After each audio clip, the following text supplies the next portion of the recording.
মানুষকে কল্যাণের দিকে ডাকবে, সৎ কাজের দিকে ডাকবে, আর অসৎ কাজ থেকে মানুষকে ফিরায় রাখবে। ওয়াতুমিনুনা বিল্লাহ, আর আল্লাহর উপর ঈমান আনবে। মূল আলোচনা এখান থেকে শুরু হয়ে গেল। ঈমানটা কিভাবে আনবে? তুমি কিভাবে ঈমানওয়ালা হবে? তুমি যদি ঈমানওয়ালা হয়ে যাও, তুমি যে হীনমন্যতায় ভুগতেছো, ভুগতে হবে না।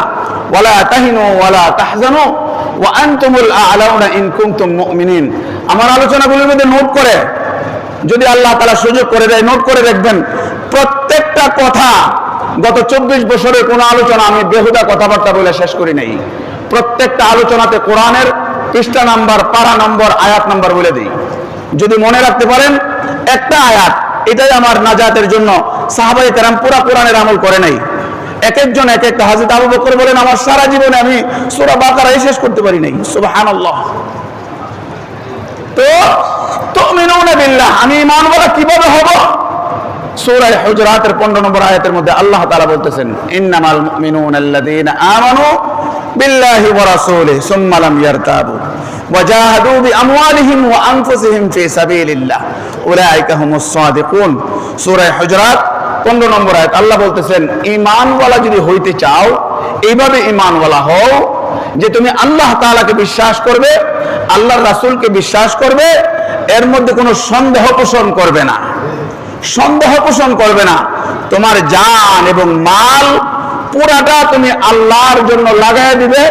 যদি তুমি আল্লাহর জন্য তোমার জান এবং মাল পুরাটা লাগায় দিতে পারো, তুমি সাদিক হয়ে যাবে। যদি তুমি সাদিক হয়ে যাও, আল্লাহ তাআলা অন্য আয়াতে বলেন, ওয়ালা তাহিনু ওয়ালা তাহজানু ওয়া আনতুমুল আ'লাউনা। পৃথিবীতে তোমাদের কোনো ভয় নাই, তোমাদের কোনো পেরেশানি নাই। আমি আল্লাহ তাআলা ওয়াদা দিতেছি, তুমি যদি আমি যেভাবে বলছি মুমিন হইতা, এইভাবে মুমিন হয়ে যাও, তো আমি তোমাদেরকে দুনিয়ার মধ্যে বিজয়ী হিসাবে ঘোষণা করব।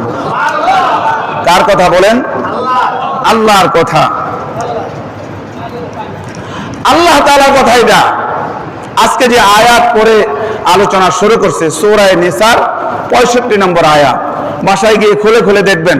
চেষ্টা করব কোরআনের মধ্যে যেভাবে আছে হুবহু এইভাবে আলোচনাগুলি করতে।